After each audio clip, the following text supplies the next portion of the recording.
Assalamualaikum warahmatullahi wabarakatuh. Saya ada Suhandi dari bidang kurikulum akan coba menjelaskan, mensosialisasikan tentang kurikulum SMK Pelayaran Pembangunan yang berlaku untuk tahun 2020-2021. Baik, ya saya akan lanjutkan. Kurikulum SMK Pelayaran Pembangunan. Berbicara masalah kurikulum, ini tidak terlepas dari yang namanya spektrum. Ya, karena apa? Spektrum ini yang mencantumkan, yang menjelaskan tentang kompetensi keahlian, di mana ya, di dalam spektrum ini yaitu spektrum yang dikeluarkan oleh Direktorat Jenderal Pendidikan Dasar dan Menengah, ya, dengan nomor 06D.D5/KK/2018 tentang spektrum keahlian sekolah menengah kejuruan atau SMK, Madrasah Aliyah Kejuruan atau MAK. Di sini menjelaskan, ya, ada beberapa inti daripada spektrum ini adalah, kalau kita lihat di sini, ya, untuk bidang kemaritimannya, untuk bidang kemaritiman atau di kita yang kita laksanakan, ya, adalah terbagi menjadi 3. Ada bidang keahlian, ya, ada program keahlian, dan ada kompetensi keahlian. Bidang keahlian masuk ke dalam bidang keahlian nomor 6, yaitu kemaritiman. Ya, kemudian untuk program keahlian, ya, karena kita masuk ke pelayaran niaga, maka program keahlian kita adalah pelayaran kapal niaga. Sedangkan kompetensi keahlian, ya, adalah terbagi menjadi 2, ada nautika kapal niaga, ada teknika kapal niaga. Kompetensi keahlian ini perlu diketahui oleh adik-adik semua, oleh anak-anakku semua, bahwa yang namanya kompetensi keahlian, kalau dahulu disebutkan jurusan, ya. Tapi untuk sekarang berdasarkan spektrum ini, bahwa istilah jurusan itu sudah tidak dipakai lagi, tetapi dipakai kompetensi keahlian. Tapi terserah, untuk lebih memfamiliarkan, tidak apa-apa kita masih pakai kompetensi, kita masih pakai jurusan. Tetapi untuk kegiatan-kegiatan resmi yang terutama dari Diknas, dari Kementerian Pendidikan dan Kebudayaan, jurusan itu sudah tidak dikenal lagi, tapi yang dikenal adalah kompetensi keahlian. Baik, kita lanjut. Struktur kurikulum, ya, struktur kurikulum.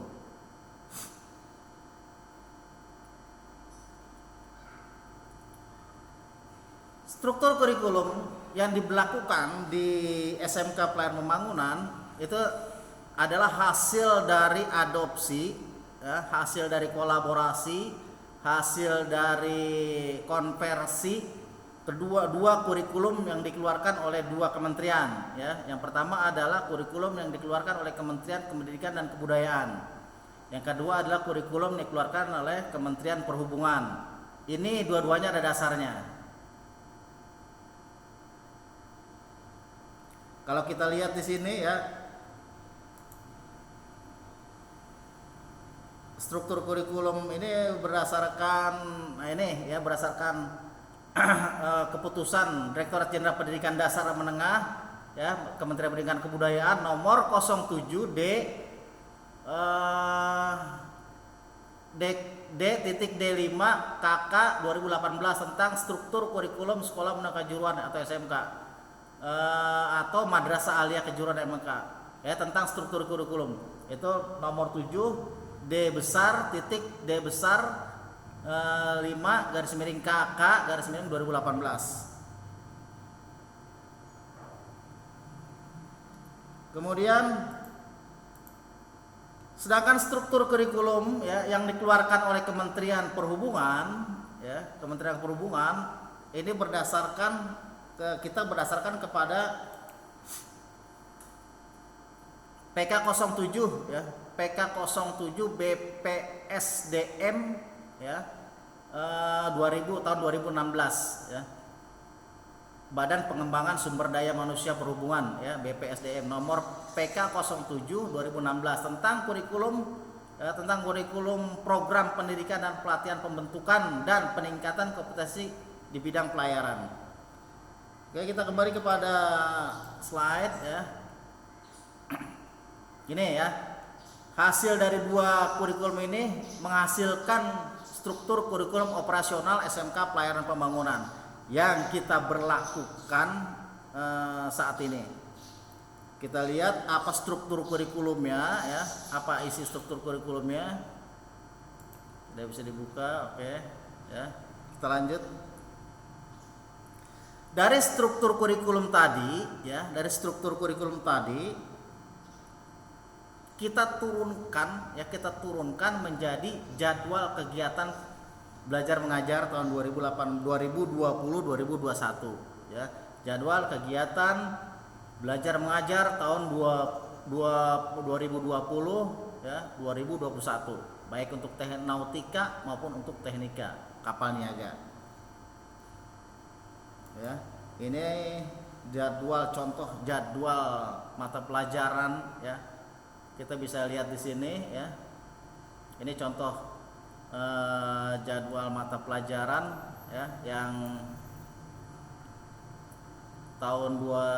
jadwal kegiatan belajar mengajar semester ganjil tahun pelajaran 2020-2021 ya, untuk kelas 1 teknika ya, kemudian 1 nautika, kelas 2 teknika kapal niaga, kelas 11 nautika kapal niaga, kelas 12 teknika kapal niaga, kemudian kelas 12 nautika kapal niaga.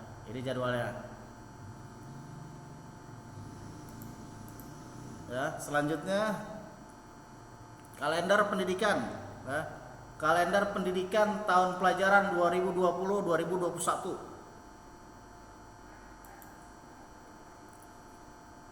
Nah, ini kalender pendidikannya ya. Kalender pendidikan tahun 2020-2021 ya. Di sini memuat kegiatan-kegiatan yang dilaksanakan selama 1 tahun pelajaran ya, tahun 2021.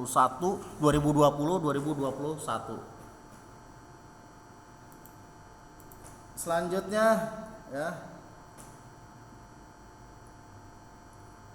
rencana kegiatan ya tahun pelajaran 2020-2021 ya.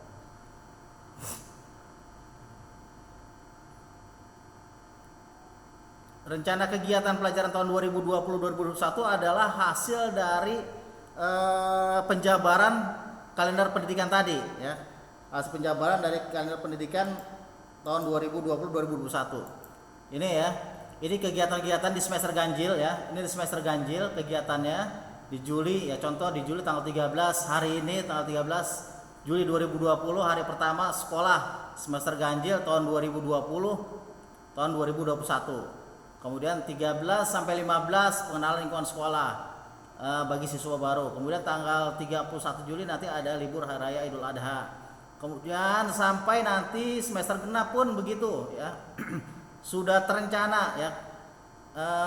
Dari Januari sampai nanti di bulan Juli 2021 lagi ya.